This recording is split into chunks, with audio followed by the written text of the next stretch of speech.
Futures and options on futures trading involve substantial risk and is not a suitable investment for all types of investors. Past results are not necessarily indicative of future results. When I use the word I in this video, it refers to what I teach in my charting course or what I author in my twice daily oral and written updates. Prices shown on charts and quote boards are in real time and take into account all known activity up to this point in time.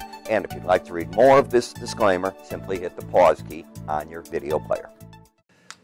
Good morning, all. Ira Epstein of Linn Associates with your Tuesday morning flash update, and I am late. It's about 10:10 in the morning on this Tuesday. I admit, first day back in 4 or 5 days, I got a terrible cold, was down for the count, came into work later today, and that's just the way that it is, but I've got myself all caught up. Stock indices down at this point in time. We've got a big amount of Treasury auction hitting the market this week. You know, with what we're doing now for defense spending, with the public spending, with railing in, if you will, not having the Fed push back as much and on their balance sheet, the question is, what's it going to do to real interest rates? And that is what the market is gearing up on. You're pushing the door on that 291, 292 level on the 10-year. You go over the 3 threshold, not sure what it means, but it's certainly going to be one of those things that doesn't tell the stock market, go out there with your pom-poms, everything's fine. So I see that as holding the market back. I did not understand on Friday when Special Prosecutor Mueller came out with the charges against the 13 Russians, why the metal markets was cheering that to the upside. Had no idea. I wrote in my report last night, I thought the gold was going back to the 1340 level, right there on the market. It's the 18-day average that I was looking for. Dollar index strong against most currencies right now. Bitcoin, you do realize Bitcoin was $6,000 in February. You've almost doubled the price of it. So while it's got its skeptics, things are still pretty strong there. Energy prices sort of holding together. OPEC keeps making noise that we still have too much oil on and that they're going to continue through 2018 with the cuts. Now remember, there's a big meeting in June where Russia keeps making noise that it thinks it can increase production. We'll find out. As you're looking at the grain markets, keep in your back of your mind one word, one country, Argentina. And because of the meal that they produce to the world and the stress their crops are going through, that keeps kicking up beans in the meal. Today's the floating of the petro currency. What is that?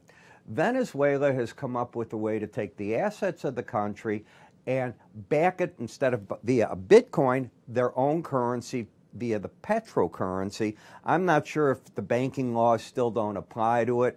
I'm not sure who wants to buy it. I don't care if they tell you it's backed by the oil. How are you going to get it? You're going to drive a car up to Venezuela and said, I want it, when their president says, no, you can't have it. It's backed by it. We'll give you it to you when it's ready. I don't know about all these things. It's a little crazy if you ask me. So an interesting day back to work, yeah, for sure. And where's it going to carry us becomes the question.